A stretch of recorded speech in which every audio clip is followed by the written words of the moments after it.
11 मई 2025 इंदौर का एक साधारण सा परिवार खुशी से झूम रहा था।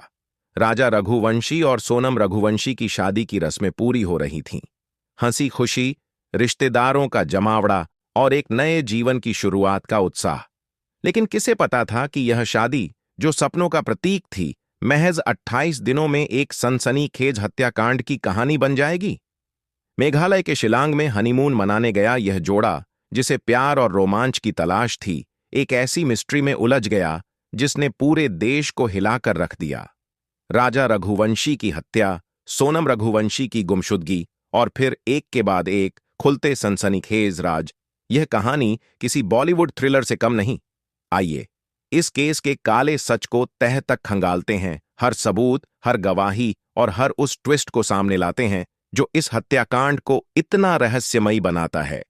तो दोस्तों, हमारी आपसे एक ही विनंती है, अगर आप चैनल पर नए हो तो चैनल को अभी के अभी सब्सक्राइब करो और वीडियो को भी लाइक कर दो और वीडियो अपने दोस्तों के साथ शेयर कर दो। और हाँ, अगर आप इस वीडियो को अंत तक नहीं देख सकते तो अभी वीडियो को छोड़ दें। तो चलिए वीडियो शुरू करते हैं।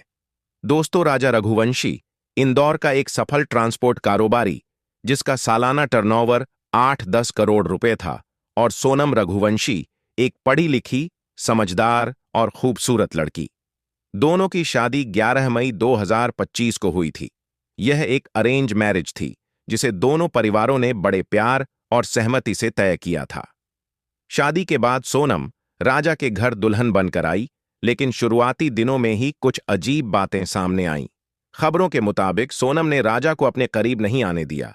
यह बात राजा के परिवार को थोड़ी अटपटी लगी, लेकिन उन्होंने इसे नई दुल्हन की झिझक मानकर नजरअंदाज कर दिया। 15 मई तक सोनम अपने ससुराल में रही, फिर अचानक अपने मायके चली गई। वहां से उसने हनीमून का प्लान बनाया। यह प्लान इतना जल्दबाजी में था कि राजा के परिवार को थोड़ा आश्चर्य हुआ। सोनम ने खुद शिलांग, मेघालय के लिए टिकट बुक की। 20 मई को दोनों गुवाहाटी पहुंचे, जहां उन्होंने मां कामाख्या के दर्शन किए। इसके बाद 21 मई को वे शिलांग के लिए रवाना हुए। शिलांग, जो अपने प्राकृतिक सौंदर्य और शांत वातावरण के लिए जाना जाता है, इस नवविवाहित जोड़े के लिए सपनों की मंजिल थी। लेकिन यह सपना जल्द ही एक खौफनाक हकीकत में बदलने वाला था। 22 मई को राजा और सोनम शिलांग के एक होटल में पहुंचे। सीसीटीवी फुटेज में दोनों को होटल में चेक इन करते देखा गया। सोनम के फोन से ही परिवार के साथ बातचीत हो रही थी, क्योंकि राजा के फोन में नेटवर्क की समस्या थी। 23 मई की दोपहर करीब 1:30 बजे सोनम ने अपनी सास उमा रघुवंशी को फोन किया। इस कॉल ने पूरे केस को एक नया मोड़ दिया। सोनम ने बताया कि उसने 11 का व्रत रखा है और वह राजा के साथ सोहरा, चेरापूंजी के जंगल में एक झरने को देखने के लिए ट्रैकिंग कर रही है। उसकी सांसें फूल रही थीं और उसने शिकायत की कि रास्ता मुश्किल है, खाना अच्छा नहीं मिल रहा, और राजा ने उसकी बात नहीं मानी।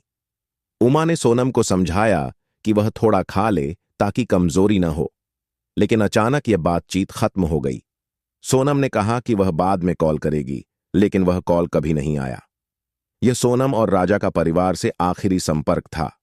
24 मई से दोनों के फोन बंद हो गए। राजा के बड़े भाई सचिन को पहले लगा कि शायद नेटवर्क की समस्या है, लेकिन जब कई प्रयासों के बाद भी संपर्क नहीं हुआ तो परिवार की चिंता बढ़ गई।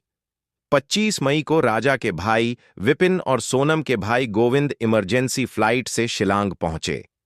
उन्होंने स्थानीय पुलिस की मदद से सर्च ऑपरेशन शुरू किया। सबसे पहले उनकी किराए की स्कूटी सोहरा के पास एक सुनसान जगह पर लावारिस हालत में मिली। इसके बाद राजा का बैग और कुछ सामान एक स्थानीय कैफे के बाहर पाया गया। यह सब संकेत दे रहा था कि कुछ गड़बड़ है। 2 जून को पुलिस को वेस ऑफ डॉन्ग वाटरफॉल के पास एक गहरी खाई में एक शव मिला। शव की हालत इतनी खराब थी कि पहचान करना मुश्किल था, लेकिन राजा के हाथ पर गुदा रा टैटू उसकी पहचान की पुष्टि कर गया। पोस्टमार्टम रिपोर्ट में खुलासा हुआ कि राजा के सिर पर धारदार हथियार से 2 गहरे घाव थे, जिससे साफ हो गया कि यह हत्या थी। लेकिन सवाल यह था कि सोनम कहां थी? क्या वह भी किसी खतरे में थी या इस हत्याकांड में उसका कोई रोल था? राजा की हत्या की खबर ने इंदौर से शिलांग तक हड़कंप मचा दिया। सोनम की तलाश में पुलिस और परिवार ने दिन रात एक कर दिया। इंदौर में रघुवंशी परिवार ने सोनम की तस्वीरों वाले पोस्टर लगाए, जिनमें लिखा था, सोनम रघुवंशी की यही पुकार, कब देखेंगे घर का द्वार। सोशल मीडिया पर भी सोनम की तलाश में अभियान शुरू हुआ। लेकिन जैसे जैसे दिन बीतते गए, शक की सुई सोनम की ओर घूमने लगी। पुलिस को कुछ अहम सुराग मिले। एक टूरिस्ट गाइड, अल्बर्ट पीडी, ने बताया कि 23 मई को वह राजा और सोनम के साथ 3 अन्य युवकों को लेकर घूम रहा था। उसने देखा कि सोनम पीछे पीछे चल रही थी और उसका व्यवहार थोड़ा अजीब था। इसके अलावा होटल के सीसीटीवी फुटेज में एक संदिग्ध लाल कार दिखी, जो राजा और सोनम का पीछा कर रही थी। यह फुटेज और गाइड की गवाही ने पुलिस की जांच को नया दिशा दी। 17 दिन की गुमशुदगी के बाद 8 जून की रात करीब 1 बजे सोनम अचानक उत्तर प्रदेश के गाजीपुर में एक चाय के ढाबे पर मिली। वह बदहवास हालत में थी और कुछ बोलने की स्थिति में नहीं थी। उसने अपने भाई गोविंद को फोन किया, जिसने तुरंत पुलिस को सूचना दी। सोनम ने पुलिस के सामने सरेंडर कर दिया, लेकिन उसका बयान इस केस को और उलझाने वाला था। उसने दावा किया कि उसे अगवा किया गया था और अपहरणकर्ताओं ने उसे गाजीपुर में छोड़ दिया। वह खुद को पीड़ित बता रही थी। सोनम के इस बयान ने पुलिस के सामने नई चुनौती खड़ी कर दी। क्या सोनम सचमुच पीड़ित थी या यह उसका बचाव का तरीका था? पुलिस ने सोनम को हिरासत में लिया और मेघालय ले जाने की तैयारी शुरू की। इस बीच मेघालय पुलिस ने रात भर की छापेमारी में 3 अन्य आरोपियों को गिरफ्तार किया, एक यूपी से और 2 इंदौर से। पुलिस की पूछताछ में जो खुलासे हुए, उन्होंने पूरे देश को झकझोर कर रख दिया। मेघालय पुलिस के मुताबिक सोनम ने अपने प्रेमी राज कुशवाहा के साथ मिलकर राजा की हत्या की साजिश रची थी। राज कुशवाहा, जो सोनम के पिता की प्लाईवुड फैक्ट्री में सुपरवाइजर था, सोनम का कथित प्रेमी था। दोनों की मुलाकात फैक्ट्री में हुई थी और यहीं से उनकी प्रेम कहानी शुरू हुई। पुलिस ने बताया कि सोनम ने हनीमून का पूरा प्लान खुद बनाया था, टिकट बुकिंग से लेकर होटल तक। उसका मकसद राजा को एक सुनसान जगह पर ले जाना था, जहां हत्या को अंजाम दिया जा सके। राज कुशवाहा ने 3 सुपारी किलर्स, विक्की ठाकुर, आकाश राजपूत और आनंद को हायर किया। इन हत्यारों को सोनम ने पैसे दिए और ट्रेन टिकट भी बुक कराए। 23 मई को सोनम और राजा जब सोहरा के जंगल में ट्रेकिंग के लिए गए, तब इन हत्यारों ने राजा पर हमला किया और उसकी हत्या कर दी। पुलिस ने यह भी खुलासा किया कि सोनम ने हत्या को प्राकृतिक दुर्घटना का रूप देने की कोशिश की। उसने अपनी सास से बातचीत में जंगल और ट्रैकिंग की मुश्किलों का जिक्र किया, ताकि बाद में यह लगे कि दोनों किसी हादसे का शिकार हो गए। लेकिन सीसीटीवी फुटेज, गाइड की गवाही और सोनम के फोन की लोकेशन ने उसकी साजिश को बेनकाब कर दिया। इस केस में पुलिस के पास कई ठोस सबूत थे, जो सोनम और उसके साथियों के खिलाफ गए। Number 1, CCTV footage. होटल के फुटेज में राजा और सोनम को 23 मई को बाहर जाते देखा गया। एक लाल कार का उनके पीछा करना भी रिकॉर्ड हुआ। Number 2, postmortem report. राजा के सिर पर धारदार हथियार से 2 गहरे घाव मिले, जो हत्या की पुष्टि करते थे। नंबर 3, गाइड की गवाही। टूरिस्ट गाइड अल्बर्ट ने 3 संदिग्ध युवकों के साथ राजा और सोनम को देखने की बात कही। Number 4, phone location. सोनम के फोन की लोकेशन से पता चला कि वह हत्या के बाद भी शिलांग में थी, फिर वह गाजीपुर पहुंची। Number 5, WhatsApp chat. पुलिस ने सोनम के फोन से डिलीट की गई चैट्स को रिकवर करने के लिए फॉरेंसिक एक्सपर्ट्स की मदद ली। इन चैट्स में सोनम और राज कुशवाहा के बीच हत्या की साजिश की बातचीत होने की संभावना है। इन सबूतों ने सोनम को कटघरे में खड़ा कर दिया।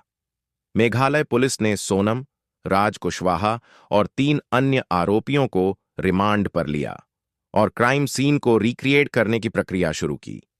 सोनम ने पुलिस को बताया कि उसे अगवा किया गया था और वह खुद पीड़ित है। उसने कहा कि अपहरणकर्ताओं ने उसे गाजीपुर के ढाबे पर छोड़ दिया। सोनम के पिता देवी सिंह ने भी उसका समर्थन किया। उन्होंने मेघालय पुलिस पर गंभीर आरोप लगाए, दावा किया कि पुलिस उनकी बेटी को फंसा रही है और सच्चाई छिपाने के लिए झूठी कहानी गढ़ रही है। उन्होंने सीबीआई जांच की मांग की और कहा कि अगर जांच हुई तो मेघालय पुलिस के कई अधिकारी जेल जाएंगे। देवी सिंह ने यह भी कहा कि सोनम और राजा की शादी अरेंज मैरिज थी और सोनम ने कभी इसका विरोध नहीं किया। उन्होंने सोनम को एक समझदार और मासूम लड़की बताया जो इतना बड़ा अपराध नहीं कर सकती। लेकिन पुलिस और राजा के परिवार ने सोनम के इस दावे को खारिज कर दिया। राजा के भाई विपिन ने कहा, हम सब स्तब्ध हैं। हम सोनम की तलाश कर रहे थे और अब वह साजिशकर्ता के रूप में सामने आई है। इस केस ने न केवल कानूनी बल्कि सामाजिक और मनोवैज्ञानिक सवाल भी खड़े किए। सोनम की ससुराल का कहना था कि वह शादी से खुश नहीं थी, लेकिन उसने कभी खुलकर इस बारे में बात नहीं की। अगर सोनम को राजा से शादी नहीं करनी थी, तो उसने अपने परिवार से मदद क्यों नहीं मांगी? क्या राज कुशवाहा के साथ उसका प्रेम इतना गहरा था कि उसने हत्या जैसे बड़े कदम की योजना बनाई? सोशल मीडिया पर सोनम के खिलाफ गुस्सा देखा गया। लोग उसे बेवफा और कातिल कहने लगे। कई ने इस केस को बॉलीवुड फिल्मों जैसे हसीन दिलरूबा और जाने जान से जोड़ा, जहां पत्नी अपने पति की हत्या की साजिश रचती है। यह केस समाज में बढ़ते प्रेम प्रसंगों और रिश्तों के बिखरने की कहानी को भी उजागर करता है।